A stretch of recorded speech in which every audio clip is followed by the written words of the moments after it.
Emotional exhaustion, जब आप अंदर से भी थक जाएं। अस्सलामुअलैकुम, मैं हूं डॉक्टर खनसा बिनते आरिफ और आप देख रहे हैं हील एंड स्माइल डायरीज। आज हम बात करेंगे एक ऐसी थकन के बारे में जो सिर्फ बॉडी में महसूस नहीं होती, बल्कि कभी कभी इंसान महसूस करता है कि वो अंदर से बहुत ज़्यादा थक गया है।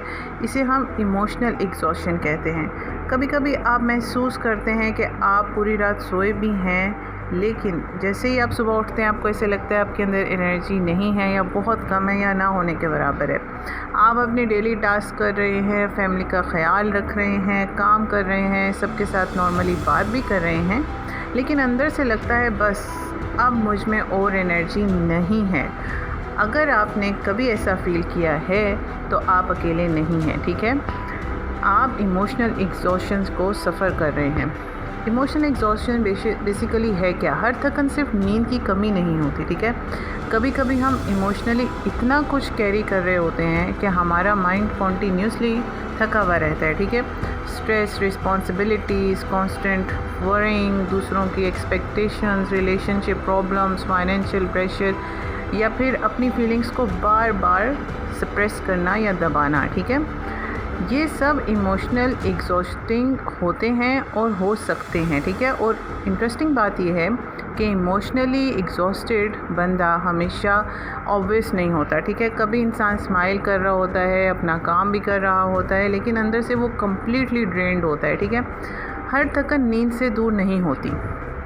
आपको लगता है मुझे बस थोड़ी देर और सोना चाहिए, लेकिन सोने के बाद भी वो हैवीनेस और टायर्डनेस महसूस होती रहती है। आप किसी चीज़ को एंजॉय नहीं कर पा रहे, छोटी छोटी रिस्पॉन्सिबिलिटीज़ भी बहुत हैवी लगती हैं, ठीक है। और वो काम जो पहले इजीली हो जाता था, अब उसके लिए भी मोटिवेशन नहीं मिलती आपको। लेकिन यहाँ एक इम्पॉर्टेंट बात है, हर कॉन्स्टेंट फटीग को इमोशनल एग्जॉस्शन समझना ज़रूरी नहीं। Physical health problems, poor sleep, nutritional deficiencies और दूसरी मेडिकल कंडीशंस भी फटीग का सबब बन सकती हैं। इसलिए अगर आपको अनयूजुअल या परसिस्टेंट फटीग है तो प्रॉपर मेडिकल असेसमेंट इम्पॉर्टेंट है। सबके लिए स्ट्रॉन्ग रहना। कभी कभी हम अपने आप को ये कह कर स्ट्रॉन्ग बनाते रहते हैं कि मुझे अब सब संभालना है, मैं रो नहीं सकता या मैं रो नहीं कर सकती, मैं वीक नहीं बन सकती, सब मुझ पर डिपेंड करते हैं और हम सब के लिए स्ट्रॉन्ग रहने की कोशिश करते रहते हैं। लेकिन स्ट्रॉन्ग होने का मतलब ये नहीं कि आपको कभी रेस्ट की ज़रूरत है ही नहीं, ठीक है।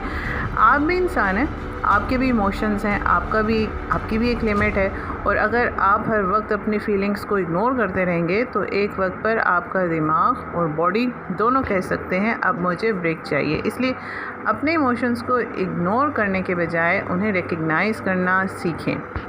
अगर आप उदास हैं तो ये एक्सेप्ट करें कि आप उदास हैं। अगर आप थके हैं, टायर्ड हैं, तो एक्सेप्ट करें कि आप टायर्ड हैं। और अगर आपको हेल्प चाहिए तो हेल्प मांगना वीकनेस नहीं है, बॉडी भी सिग्नल्स देती है, ठीक है।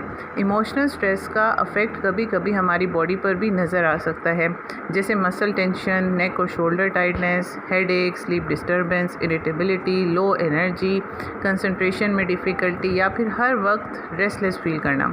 लेकिन याद रखें, हर सिम्टम का मतलब ये नहीं कि आप स्ट्रेस्ड हैं। सिम्टम्स की बहुत सी डिफरेंट कॉजेज़ हो सकती हैं, इसलिए अपनी बॉडी को ऑब्ज़र्व करें, लेकिन ज़रूरत पर प्रोफेशनल असेसमेंट भी ज़रूर लें।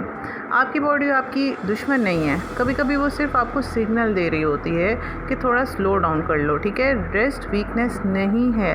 हम अक्सर रेस्ट को लेज़ीनेस समझकर इग्नोर कर देते हैं। अगर हम काम नहीं कर रहे तो हमें लगता है कि हम प्रोडक्टिव नहीं है, लेकिन रेस्ट भी हेल्थ का एक इम्पॉर्टेंट पार्ट है। आपको हर वक्त प्रोडक्टिव रहने की ज़रूरत नहीं है। दिन में कुछ टाइम, कुछ मिनट्स अपने लिए निकालें। थोड़ी वॉकिंग कर ली, जेंटल स्ट्रेचिंग कर ली, डीप ब्रीदिंग कर ली, फ़ोन से ब्रेक ले लिया, प्रॉपर स्लीप रूटीन बना लिया अपने कि आपका सोने का टाइम एक फ़िक्स टाइम है, उसी टाइम पे आप सो रहे हो, उसी टाइम और उठ रहे हो, ठीक है। और 6 to 8 आवर्स आपकी कांस्टेंट नींद है जो बिल्कुल डिस्टर्बेंस नहीं है जिसमें। और किसी ट्रस्टेड पर्सन से बात करना, ये छोटी छोटी चीज़ें आपके ओवरऑल वेलबींग को सपोर्ट कर सकती हैं।